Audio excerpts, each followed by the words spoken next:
Little bit of help for Boxell. Come on, Walt, keep working on it, Like mate. Bon Jovi, you're living on a prayer. Find another 8. He'll find it, he'll find it. No, I don't think so. Leah's the best. He normally always finds it. He gets it all the time. To the turn, it's a 4 of I haven't got diamonds. many outs. Boxell and Wally are looking for another 8 or a 10. Otherwise, it's a return to the outback. And the river is a 6 of spades. Sorry about Well done, Johnny. Well, Leo Boxell is out, but his decision to wait and play this hand earns him 15,000 Australian. Have a wombat, mate. And he gives the wombat to Eric Seidel. And Seidel finds a home for it immediately. Eric's looking for a little marsupial magic down under. Well, back downstairs, Eric Lindgren's going to need some magic of his own right now. He's pushed his last 40,000 all in, and he was called by his nemesis today, Michael Russell. Lindgren's got to have some help. The flop, Jack 6-5, 3 hearts, wrong suit for Lindgren. He does, however, pick up a chance for running straight cards. To the turn, it's an 8 of clubs. Lindgren can use a 7 to fill his straight or a 4 to pair up. Otherwise, he's done. Now the river. It is a jack of diamonds, and that's going to end Eric Lindgren's 2008 Aussie Millions. He'll leave with 15,000, and I'm sure he had his sights set higher than that when this day began. We're coming back. Welcome back to FullTiltPoker.net's coverage of the 2008 Aussie Millions Poker Championship. Well, the blinds are now 2,500 and 5,000 with an ante of 500 as we get back to our feature table and a new player, Stephen Miller, 55-year-old marine biologist from Key Largo, Florida. Nino Murata folds, so too does Matthew Stout. Now Kevin Saul with a 4-deuce, he'll throw that away. Miller also folds. Now Andy Black. Ace 7, going to raise it to 13,000. Seidel and putt fold. Now Delisandri. He's got pocket 5s. And he'll call. So 2 players to the flop, Black and Delisandri. On the flop, 9-8 deuce. Couple of clubs. This is the problem with small pairs up front.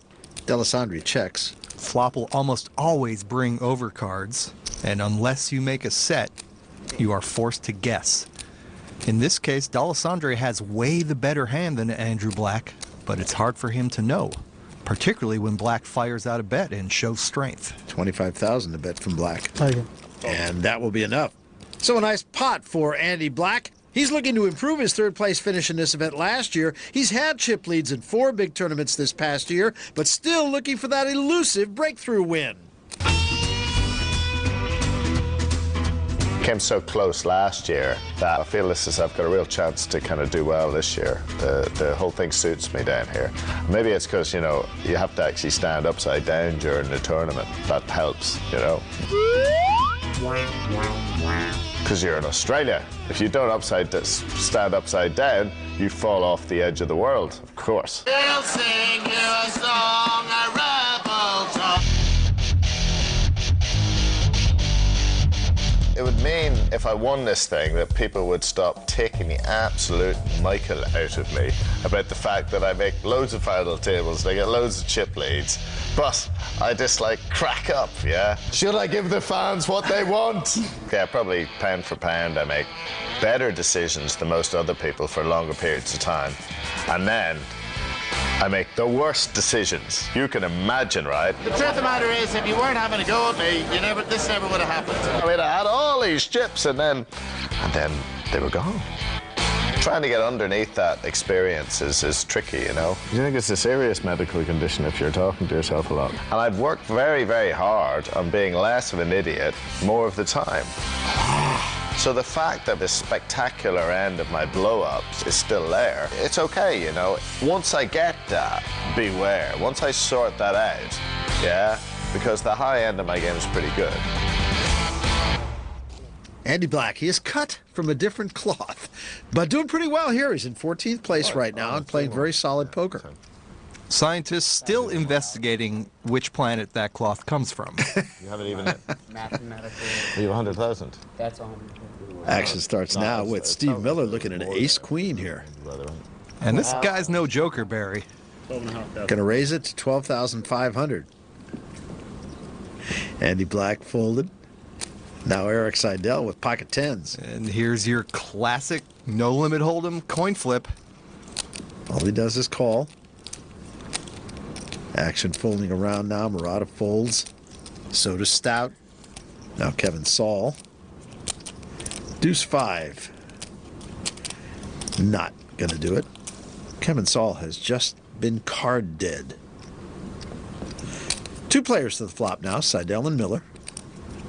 And here is the flop. Oh, and what a flop for Miller. And if you're Eric Seidel with a pair of tens, you generally are not delighted to see aces and kings hit the board. 25,000 is the bet to Seidel. And he is going to play right into Miller. Raises to 50,000. And one of the things I think Seidel is considering is with two aces on the board, it makes it less likely that his opponent has one. I'm all in. And Miller going to push all in. 161,500. I think Seidel can now safely determine that maybe he does have one of those cards. That sucks. Eloquent analysis from Eric Seidel. So Seidel will fold, and Stephen Miller will win a handsome pot here, although a lot of the money that was in there was his own. Nonetheless, he will take the money and run. On the other hand, I don't think Eric Seidel's a real big 80s rock fan at the moment. Abracadabra, we're going to go downstairs. 49 players remaining. Among them, the last woman standing. She is Tiffany Williamson, sitting at just under the average stack. And at table 32, Jay Melancon, the man who took care of Keith Sexton a little bit earlier, now finds himself all in and trailing Max Pescatori's queens. Pescatori, known as the Italian pirate for obvious reasons. King 9-6 on the flop. Melancon's tournament on the line here. He's looking for an ace or running spades. It is a king of hearts on the turn. 3 cards to save Melancon. Any ace for him, or otherwise it's over. And the river's a jack of spades. So Jay Melancon's journey to Australia will end. He will leave with a paycheck of $20,000. Max Pescatori, one of the few recognizable pros remaining, up near $450,000 now. Meanwhile, Con Angelakis, the man who was dominating this tournament most of the way, finding himself all in against 67-year-old Antonio Casale from Melbourne. Angelakis will need to river an 8 or a 3 in order to stick around in this main event. And the river is a deuce. Antonio Casale has slayed the dragon. Con Angelakis, who at one time was a knockout machine, can now only watch things unfold from the rail. Now, you don't bluff me. Even if you throw in all on the flop, I still call it. Welcome back to the 2008 Aussie Millions from the Crown Melbourne, as familiar faces are shown the door.